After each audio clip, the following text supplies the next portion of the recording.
Adão e Eva são expulsos do Éden, e eles começam a constituir família, né? Começam a ter filhos. Já era uma família, só que depois começam a ter filhos. Diz a Bíblia que lá no final do capítulo 4, que Enos nasceu, filho de Adão e Eva, um dos filhos. E foi exatamente nesse período que a humanidade, que os homens voltaram ou começaram a buscar a Deus. E lá no livro de Gênesis nós temos Deus lançando a profecia de que viria alguém que pisaria na cabeça da serpente. E esse alguém é Jesus Cristo, o Filho de Deus, como nós vimos aqui nos louvores, Senhor, Salvador, Rei. Cristo é a garantia de que nós já temos a vida eterna. Não desfrutamos dela ainda, mas nós já temos. Como nós dissemos hoje de manhã, pela manhã na escola bíblica dominical, nós já temos o selo da salvação por meio do Espírito Santo de Deus. E esse selo, essa garantia, é o que nos conforta, é o que nos deixa tranquilizados, mesmo habitando em um mundo que está cheio de pecados, onde, vez ou outra, nós somos pegos de surpresa por conta de algum pecado. E Cristo é Deus. Jesus Cristo é o próprio Deus encarnado. Nós temos algumas garantias ou várias garantias de que Cristo é Deus, de que Ele veio para cumprir o plano de salvação. Nós só estamos aqui essa noite porque nós acreditamos que Cristo é Deus. Nós dobramos os nossos joelhos para orar porque nós temos convicção de que Cristo é Deus.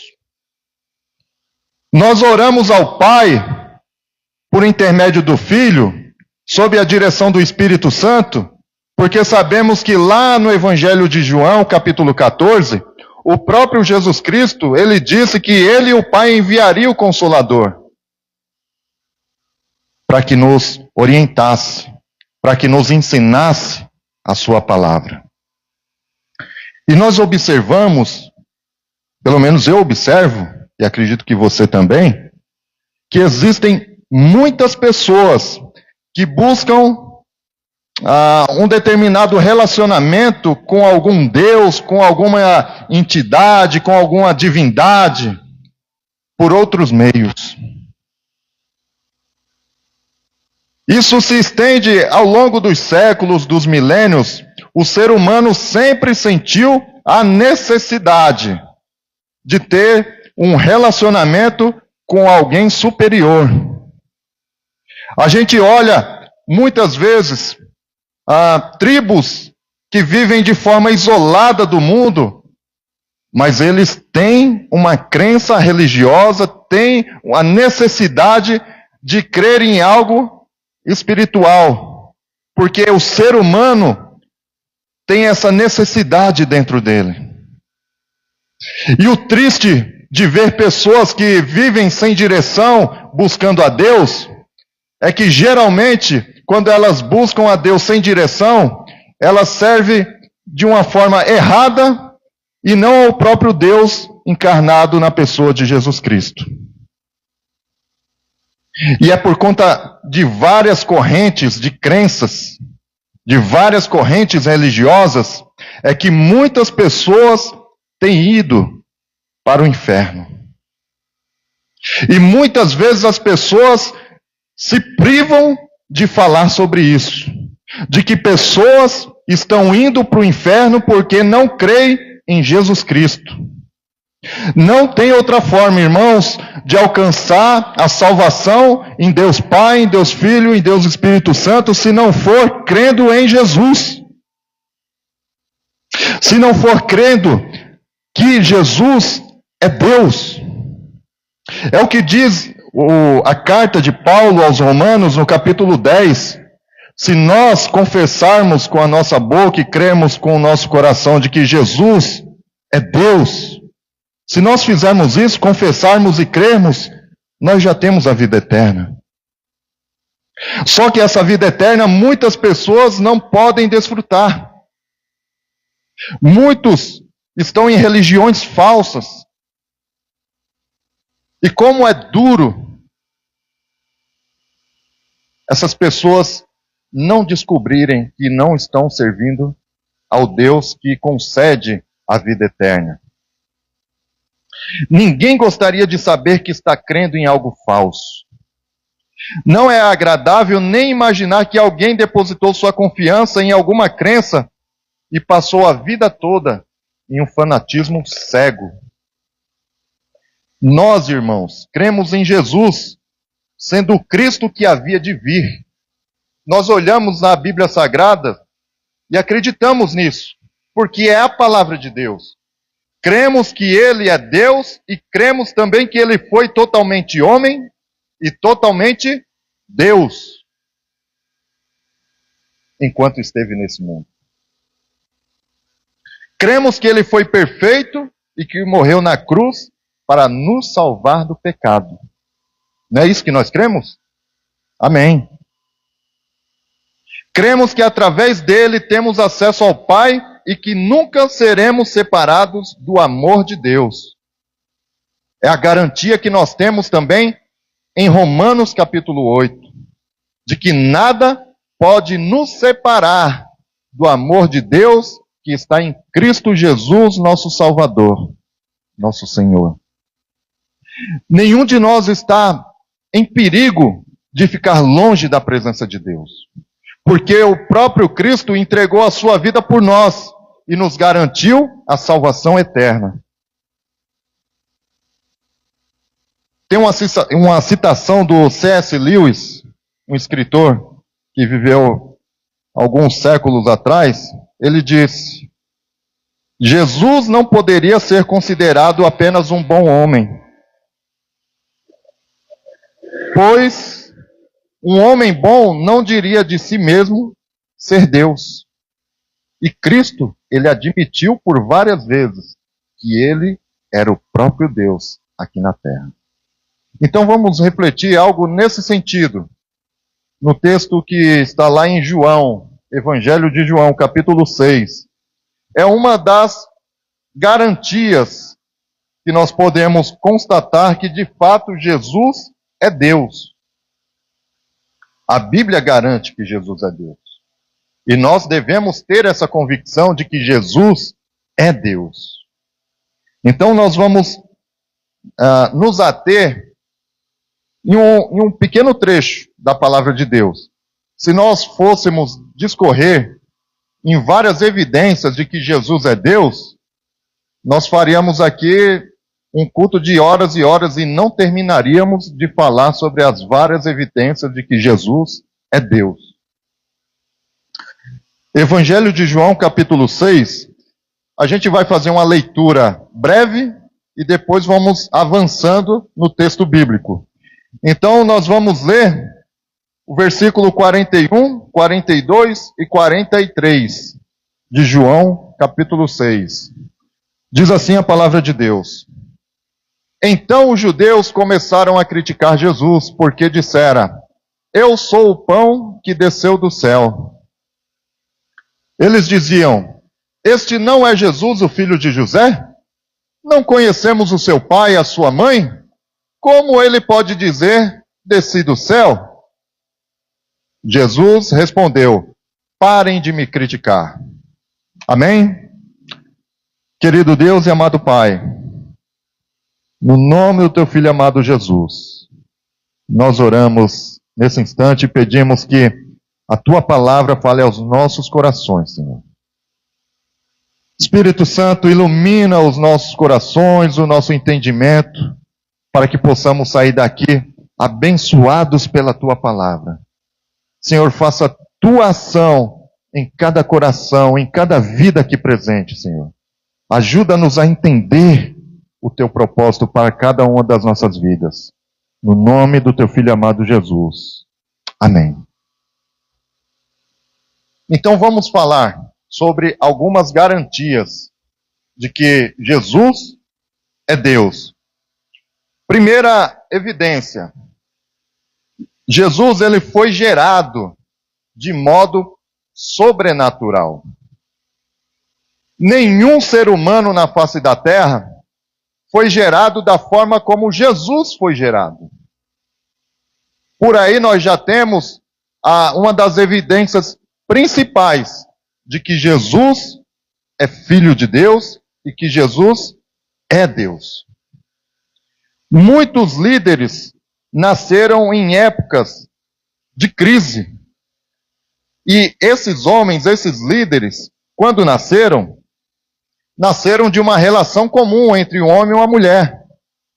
Mas Jesus, que é considerado um grande líder pela humanidade, Jesus não foi gerado de uma forma natural, onde os outros grandes líderes foram gerados. Jesus foi gerado pelo Espírito Santo, sem auxílio da semente de qualquer homem. Ele foi gerado de uma forma totalmente divina. Segundo ponto, de que ele foi gerado de modo sobrenatural. Maria, mãe de Jesus, ela foi uma mulher piedosa. E eu fico muito incomodado, irmãos, quando eu vejo cristãos, crentes, evangélicos, criticarem Maria, apedrejarem Maria. Porque Maria, irmãos, ela foi uma mulher piedosa, que se submeteu a Deus, que procurou em todo instante fazer a vontade de Deus, e ela vivia em uma época, em um período, em que várias mocinhas se guardavam, porque havia a expectativa de que alguma mulher poderia ser a mãe daquele que viesse libertar Israel. Então as mulheres, as mocinhas daquela época, se preservavam muito. E era comum o casamento naquele período, no costume judaico, as meninas já serem prometidas ou separadas para o casamento a partir dos 13, 14 anos. E, consequentemente, casavam muito novas e davam à luz muito novas. E esse foi um dos motivos de que Maria foi escolhida. Outras mulheres também foram seguindo a mesma linha de Maria. Ou seja, se separavam no sentido de separar das coisas do mundo, se preservava, se guardava, mas coube a Deus escolher Maria. Poderia ser Joana, poderia ser qualquer outro nome, mas quis Deus escolher Maria. Ela foi uma pessoa grandemente usada por Deus, porque ela carregou o Filho de Deus em seu ventre. Mas ela não teve participação junto com José, no sentido da procriação. Ela teve apenas a dádiva de ser aquela escolhida para ter o Filho de Deus e o próprio Deus encarnado posteriormente no seu ventre. Então isso é algo sobrenatural. É uma evidência muito forte sobre a divindade de Jesus. Os judeus, eles atribuíam, quando discutiam com Jesus, eles atribuíam a Jesus o fato da filiação terrena. Porque eles diziam, esse aí não é aquele que é filho do carpinteiro José? Não é aquele que é filho de Maria? A gente não conhece ele muito bem. Como ele pode falar coisas horríveis, querendo se comparar a Deus? E as pessoas não aceitavam que Jesus era Deus. Era muito complicado eles entender tudo isso. Irmãos, para nós hoje, é muito fácil nós acreditarmos que Jesus de fato é o Filho de Deus e que é o próprio Deus. Mas aqueles homens, além do coração duro, obstinado, cheio de orgulho, dentro do contexto deles, era difícil entender que alguém que se dizia filho de Deus, que eles talvez tenham visto crescer, tenham visto todo o processo de amadurecimento deles. Mas isso não foi desculpa para aqueles homens, porque a raiz da incredulidade deles estava muito mais no coração duro, no coração obstinado que aqueles homens possuíam.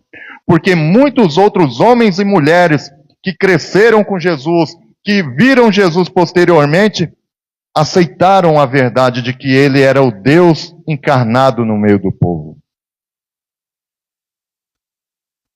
E nós precisamos ter essa convicção dentro de nós. Mesmo sendo atacados, a nossa fé, vez ou outra, é atacada, seja por algum colega, seja por alguma programação que passa na televisão, seja por algum grande, entre aspas, pensador que se levanta dizendo que Jesus não tem nada a ver com Deus, dizendo às vezes que Jesus apenas foi um grande homem, um grande líder, e que isso é coisa de fanático. Irmãos, nós temos que tomar muito cuidado, porque Deus, ele tem a sua palavra como garantia para o seu povo. A palavra de Deus, ela demorou aproximadamente 1.500 anos para ser escrita. Teve a autoria de mais de 40 autores aproximadamente. Autores esses que muitos deles não se conheceram, mas que os seus escritos eram totalmente voltados à pessoa de Jesus Cristo. Era voltado à promessa que haveria de se cumprir no Antigo Testamento e a promessa já cumprida no Novo Testamento. Então nós percebemos que a Bíblia Sagrada, ela contém muitas concordâncias sobre profecia e sobre cumprimento. E por que as pessoas insistem em dizer que Jesus é uma fantasia do ser humano? Por que as pessoas insistem em dizer de que a Bíblia é um livro escrito por homens e que não merece confiabilidade? Mas, quando algum grande pensador escreve alguma coisa, aí sim merece credibilidade. Como os valores dos seres humanos têm se deturpado, têm sido contrariado, têm procurado coisas contrárias. É muito mais fácil para as pessoas incrédulas acreditarem numa teoria totalmente enganosa e mentirosa do que crer na palavra de Deus. Quem foi Charles Darwin diante de Deus? Charles Darwin, lá pelo século XIX, se eu não estiver enganado, ele veio com a teoria do evolucionismo. Irmãos, e quantos adeptos têm se dobrado cada vez mais a essa teoria do evolucionismo? Um homem pecador que zombava de Deus. E as pessoas acreditam no que esse homem fala até hoje.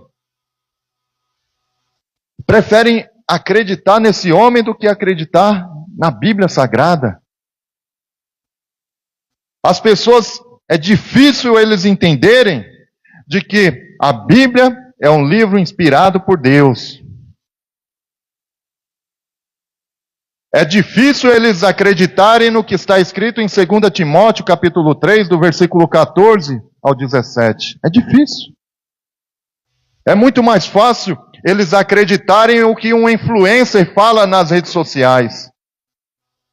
É muito mais fácil para essas pessoas acreditar o que o seu cantor ou a sua cantora acredita.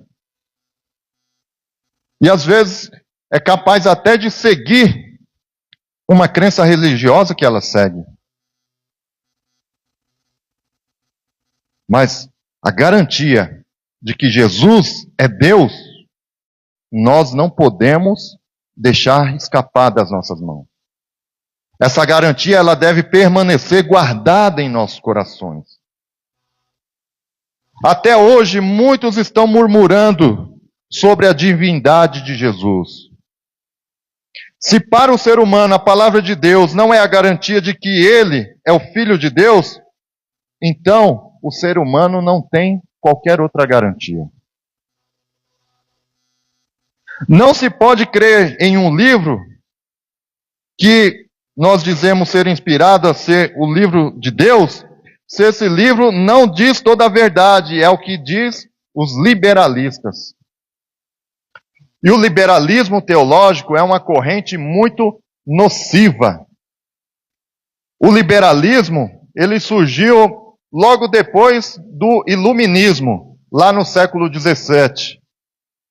E o iluminismo, no século XVII, ele surgiu justamente para trazer uma certa racionalidade sobre as questões humanas. E quando essa racionalidade, a questão da razão, chegou nas escrituras sagradas, começaram a questionar as evidências bíblicas. Começaram a questionar os milagres relatados na Bíblia. E começaram a questionar sobre a divindade de Jesus Cristo. Existem igrejas hoje que se dizem evangélicas que duvidam do senhorio de Jesus Cristo. Tem igrejas evangélicas que se dizem evangélicas que defendem a liberdade humana nas suas atitudes, onde diz que, independente das atitudes do ser humano, isso não implicará na salvação do ser humano, porque Deus é amor e Ele não vai lançar ninguém ao inferno. Quando se esquecem de que a justiça de Deus está atrelada ao seu amor e à sua santidade. Então, irmãos, muito cuidado com o que nós assistimos, com o que nós lemos. Eu não proíbo, eu só peço para que tomem cuidado com o que você assiste no YouTube. Qual pregação que você assiste? Você pode assistir pregação no YouTube, mas tome muito cuidado a fonte que você está bebendo. E saiba que o pregador do YouTube não é o seu pastor. Não pegue ele como exemplo, como referência pastoral. Porque no primeiro momento de dificuldade, quem vai chorar com você não vai ser ele. Seremos nós aqui na igreja. Serei os irmãos, a liderança. Então, tome muito cuidado com a fonte que você bebe.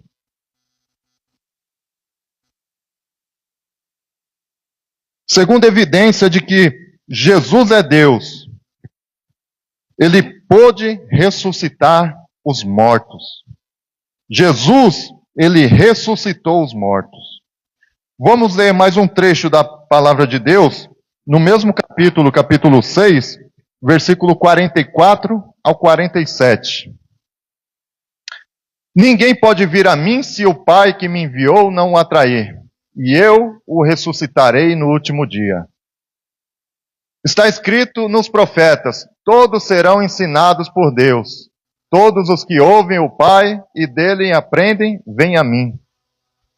Ninguém viu o Pai, a não ser aquele que vem de Deus. Somente ele viu o Pai. Em verdade lhes digo que aquele que crê em mim tem a vida eterna. Aquele que crê em Jesus Cristo tem a vida eterna. Irmãos, as dificuldades que nós passamos nesse mundo presente não há de ser comparada com a glória que será revelada para cada um de nós. Então, as dificuldades, os momentos de tristeza, os desafios que nós enfrentamos, muitas vezes os ataques que nós sofremos referente à nossa fé, tudo isso vai passar. O que nós devemos manter firmes e guardado em nossos corações é de que a promessa de Cristo, ela irá se cumprir.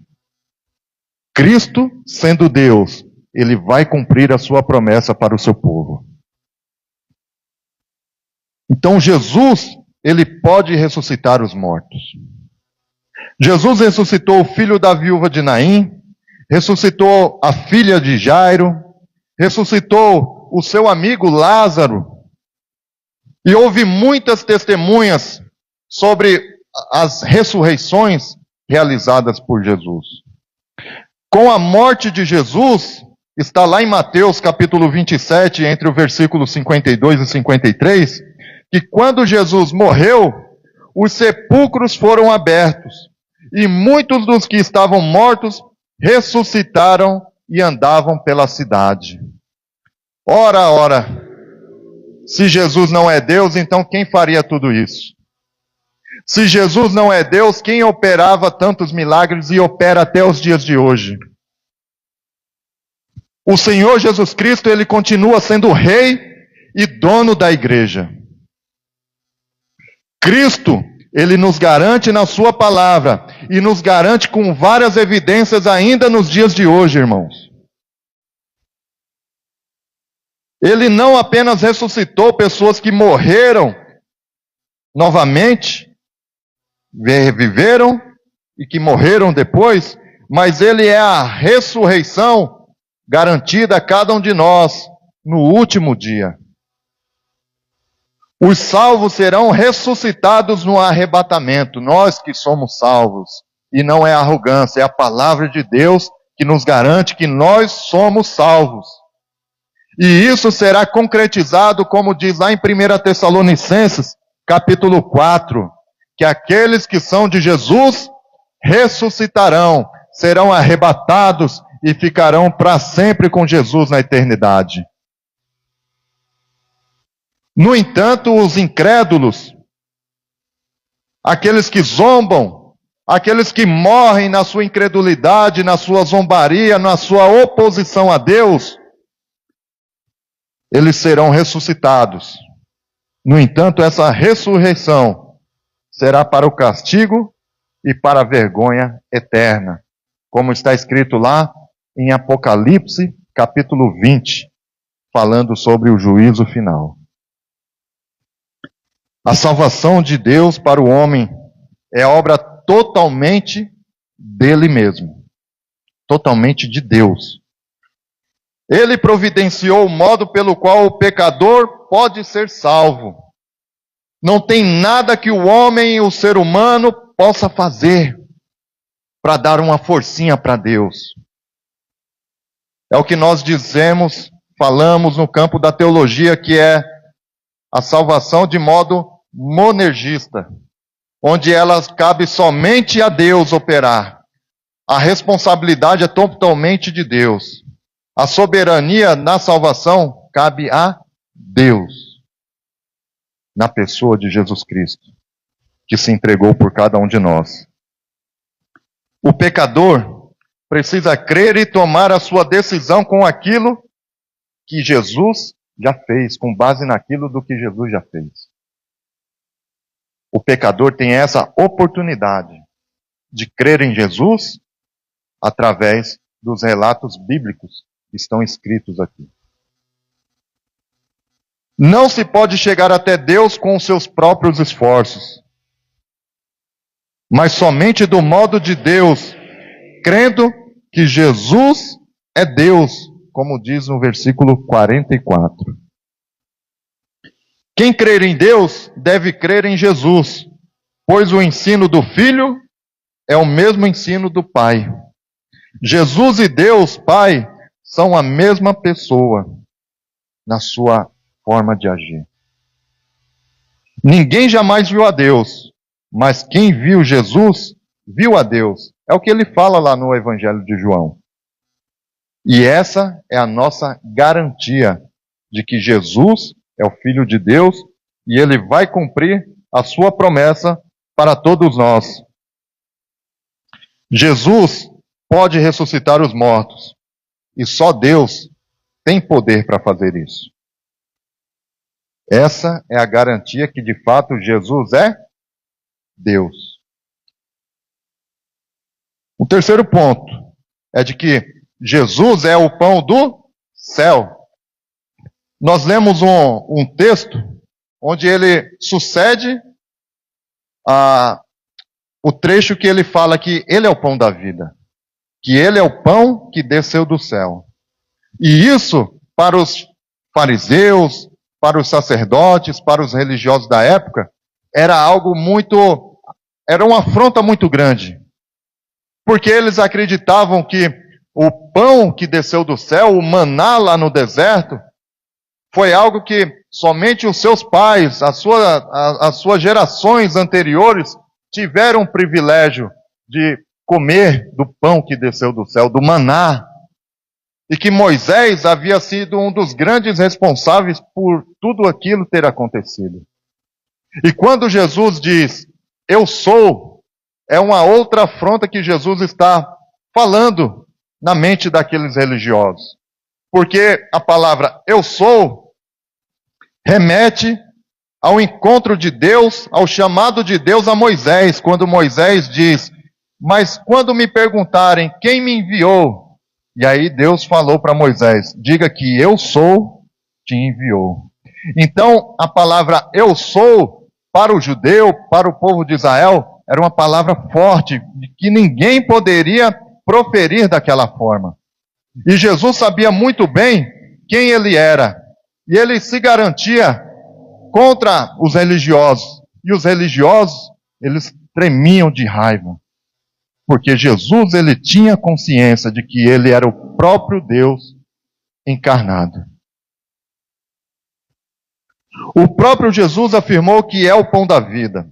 Jesus quis dizer com isso que ele é a essência da vida eterna. Ele é o alimento eterno para a alma e o espírito. Fora dele, o pecador estará faminto por toda a eternidade.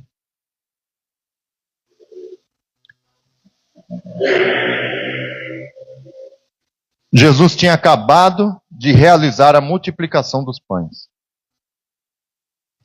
Jesus havia multiplicado os pães e os peixes. E o povo queria fazer de Jesus rei de Israel. E o curioso é que eles queriam fazer Jesus rei de Israel, não porque eles estavam acreditando que Jesus era o Filho de Deus, mas porque Jesus ofereceu e deu benefícios àquelas pessoas. Eles estavam com a barriga cheia, a sua necessidade de comer foi saciada pelos pães e pelos peixes multiplicados. E quem poderia fazer uma multiplicação como essa? Ninguém.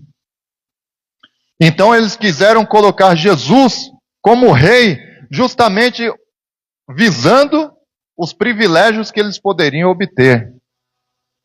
E aí há um outro grande erro do ser humano. É querer se relacionar com Deus, com Jesus, olhando para aquilo que Jesus de fato ele pode oferecer. Mas não pelo que realmente Jesus é.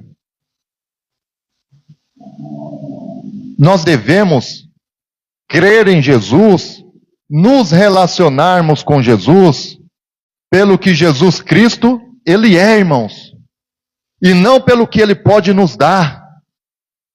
A melhor coisa que ele pode nos dar, já foi realizada na cruz. É a vida eterna. O que vem depois disso, irmãos, são coisas que são consequências do nosso relacionamento com ele. Mas nunca devemos visar Jesus por interesse material.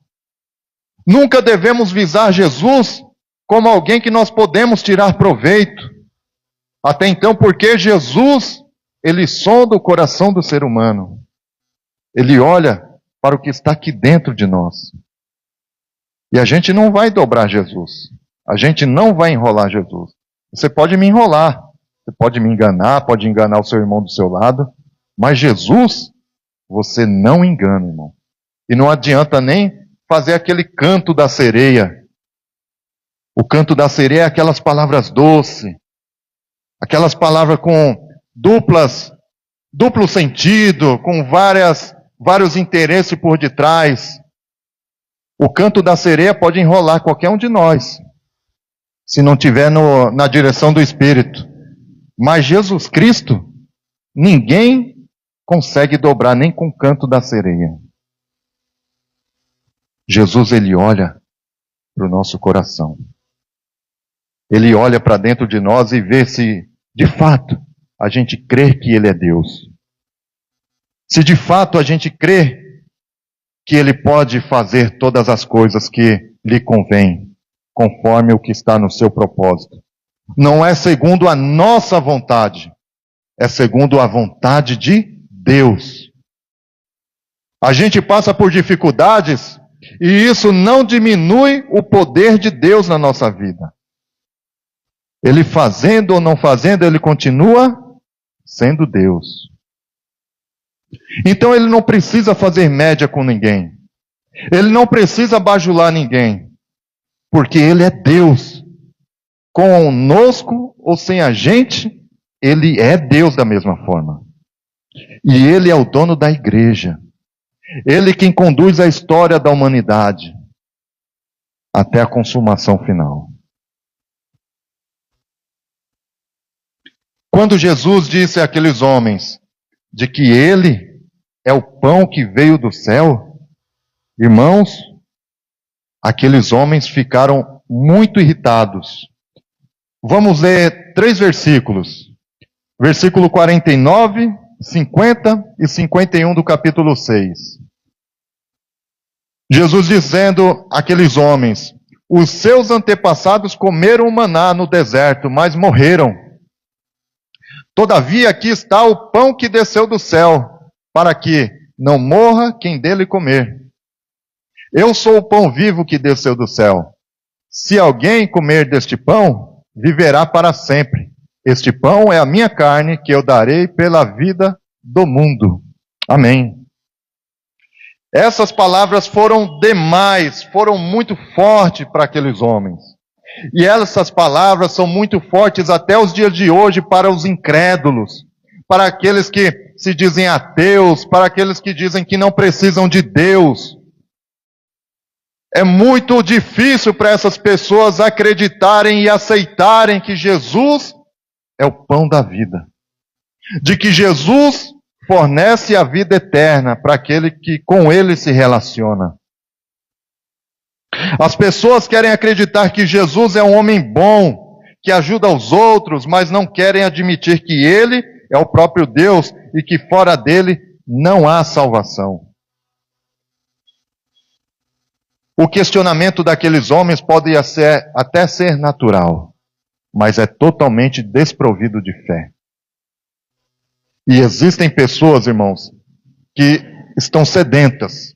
Existem pessoas lá fora que estão com sede de ouvir da palavra de Deus. Mas também existem muitas pessoas lá fora que querem calar a voz da igreja, para que a voz da palavra de Deus não chegue aos corações sedentos. E nós devemos ser proclamadores da palavra de Deus. A gente deve estar atento para aqueles que têm sede de ouvir Jesus. Porque sempre vai haver os favoráveis e os desfavoráveis. Sempre vai haver aqueles que querem Jesus e sempre haverão aqueles que não querem Jesus. Então nós devemos empenhar as nossas energias naqueles que querem a Jesus. Naqueles que têm um solo fértil, que tem terra boa para o plantio, que vão receber bem a palavra de Deus, que vão se entregar a Jesus. E aqueles que estão com seus corações endurecidos, nós devemos orar por essas pessoas. Nós devemos pedir a Deus que quebrante, que ilumine o entendimento, quebrante os corações dessas pessoas. Enquanto isso não vai acontecendo, enquanto isso não se consuma, a gente vai empenhando as nossas forças para aqueles que querem Jesus. Porque pessoas estão sedentas da palavra de Deus. Pessoas estão sedentas em saber quem é Jesus de fato. Jesus afirmou ser o próprio Deus e disse que os seus seguidores devem ter comunhão com Ele em sua morte para ter a vida eterna. A palavra de Deus também fala que Jesus, na noite que foi traído, ele deu graças, partiu o pão, deu graças também pelo vinho, repartiu o pão e distribuiu o pão e o vinho entre os seus discípulos. E ele disse: façam isso todas as vezes em memória de mim. E é por isso que a igreja do Senhor, constantemente nós fazemos isso. Nós celebramos a ceia do Senhor em memória do Senhor. Nós fazemos isso para desfrutar da comunhão com os irmãos e para proclamar que Jesus virá. Isso também é descrito no livro do pastor João Paulo. O pastor João Paulo, que está conosco, nos acompanhando nesse período. Ele tem um livro chamado Corpo e Sangue. E ele diz no seu livro sobre a importância da celebração da ceia, as características da celebração da ceia e a importância dos elementos para a igreja. Ele diz lá no seu livro que a igreja do Senhor, ela precisa celebrar a ceia com vistas na proclamação do reino e com as vistas na comunhão da igreja. Porque quando nós estamos em comunhão, o Senhor Jesus, ele é proclamado. Quando nós estamos aqui dentro da igreja celebrando a ceia, as pessoas passam na rua, passam em frente e já sabem que os crentes estão participando da ceia. Muita gente sabe. E é uma forma de proclamar a vinda de Jesus Cristo. Jesus é Deus, por isso afirmou ser o pão da vida. E nós devemos nos agarrar a esse pão. Nós devemos ter fome desse pão. Somente em Jesus existe o alimento que não perece, que nos conduz à vida eterna. A sua palavra é alimento para as nossas almas. A sua palavra é alimento para o nosso espírito. A palavra de Deus nos mantém fortes e seguros na presença dele, de Cristo. Não há nada de errado alguém pedir garantias para a sua fé. A fé não deve ser um pulo no escuro. Nós devemos saber responder sobre a razão da nossa fé, como diz Pedro em uma das suas cartas. A fé, ela deve ser algo compreensível e ela deve ser racional.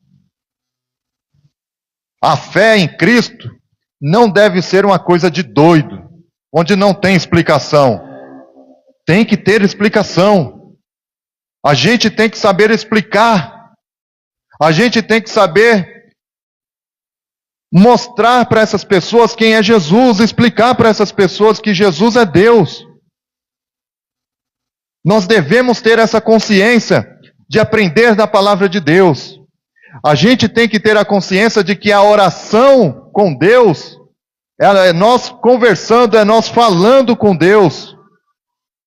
E que automaticamente, quando a igreja de Cristo, quando o povo de Deus sabe da importância de orar, e de ler a sua palavra, entender a sua palavra, o evangelismo acontece de forma natural. A igreja se torna uma igreja missionária de forma natural. Quando nós entendemos a importância da oração, quando nós entendemos a importância da palavra, o entendimento e a aplicação da palavra, a comunhão dos irmãos, a celebração da igreja do Senhor, automaticamente as pessoas observam. E como diz o texto lá em Atos capítulo 2, Deus vai acrescentando mais pessoas a serem salvas. Porque a igreja cai na graça da comunidade, cai na graça do bairro, começa a ser melhor vista pelas pessoas, porque entendem que a igreja que está inserida naquele lugar, ela é importante, e ela se importa com aquele lugar. E é isso que nós devemos fazer aqui. A gente deve se importar com esse lugar. A gente deve olhar para a nossa vizinhança que está ao redor da igreja e orar por essas pessoas. A gente deve ser relevante na vida das pessoas na questão da importância de atuação. Levar Jesus Cristo. Seja por meio da palavra ou por meio do serviço. Mas devemos falar de Jesus. Outra garantia de que Jesus de fato é Deus é porque Ele é o único que pode ressuscitar mortos e ressuscitará os crentes para os galardões naquele grande dia. Irmãos, todos nós receberemos galardão. Para mim, o galardão, só a salvação para mim já é o galardão mais que merecido, mesmo sem merecer. Amém?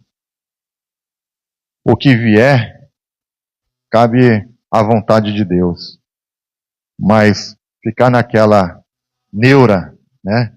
Aí eu quero pedrinhas na minha coroa, eu quero não sei o que lá. Irmãos, eu estou com Deus, irmãos. Eu vou estar na glória eterna. O que vier, se vier bem, se não vier, já estou com Jesus, já está bom demais. A gente vai estar com Cristo e isso já nos basta. Nós devemos fazer, devemos atuar, devemos servir, porque amamos as pessoas. Não é por questões de interesse. Ah, Senhor, mas naquele dia 2 de junho, eu fiz tal coisa e o Senhor está vendo que eu fiz aquilo, então eu... Não, irmãos. Devemos fazer porque nós amamos uns aos outros. Devemos servir porque amamos as pessoas. Devemos servir porque antes de nós servirmos, Cristo já foi um modelo de servo para nós. E isso já é mais do que o suficiente. Para concluirmos, há mais de 2000 anos, Cristo opera na igreja e por meio da igreja, através do Espírito Santo. É o que diz no Evangelho de João, capítulo 14. Cristo já estabeleceu o seu reinado invisível quando morreu e ressuscitou. Cristo já reina. Cristo já estabeleceu o seu reino na sua morte e na sua ressurreição. Ele está sentado no seu trono à direita de Deus, compartilha do seu amor com toda a humanidade, dando a possibilidade de que as pessoas o reconheçam como Rei, Senhor, Salvador e Deus. Jesus Cristo é Deus. Vamos curvar nossas cabeças, vamos falar com Deus. Querido Deus e amado Pai, no nome do nosso Senhor, Salvador Jesus Cristo, nós nos colocamos diante do Senhor para agradecermos pela Tua palavra, Pai. Ajuda-nos, Senhor, a vivermos, a entendermos, a praticarmos essa segurança que está em Cristo, de que Ele é o próprio Deus que veio para nos salvar. Muito obrigado, Senhor, por termos esta garantia. Garantia essa que só o Senhor pode nos dar. De que nós já somos salvos pelo Senhor. De que o Senhor está conosco todos os dias, até a consumação dos séculos. E de que o Senhor continuará atuando por meio da tua igreja, Senhor. Seja para cuidar da tua noiva, para cuidar da tua igreja, seja para usar a tua igreja para proclamar a tua palavra aos perdidos, Pai. Continua, Senhor, usando a vida de cada um que aqui está presente. Continua usando a vida de cada um que não pôde estar aqui nessa noite, Senhor. Continua usando, Pai. Que nós possamos ter essa consciência de que nós servimos a um Deus verdadeiro. A um Deus que veio a este mundo, que morreu, ressuscitou e reina para todo sempre. É o que nós pedimos ao Senhor e agradecemos, Pai. No nome de Jesus. No nome de Jesus. Amém. Irmãos, que Deus tenha falado nos corações de cada um de vocês. Estamos chegando ao término do culto, mas eu gostaria de compartilhar algo que eu entendo que é importante compartilhar. Temos o mural da igreja, onde são colocados os avisos oficiais da igreja. Alguns irmãos ainda não são membros oficiais da igreja, então eu me vejo na necessidade de comunicar algumas coisas que são colocadas lá e por ainda não serem membros oficializados, então eles não ficam sabendo. Então, esse mês nós teremos uma feijoada beneficente. E essa feijoada, ela tem dois propósitos. Essa feijoada vai ser realizada no dia 22 de junho, ok? Dia 22, o valor de cada feijoada é R$40. E toda a renda, todo o valor vai ser revertido para duas situações. Primeira, para o expresso que nós teremos aqui no mês que vem, mês 7, mês de julho. Nós teremos o expresso, que é o Expresso para a Vida, né?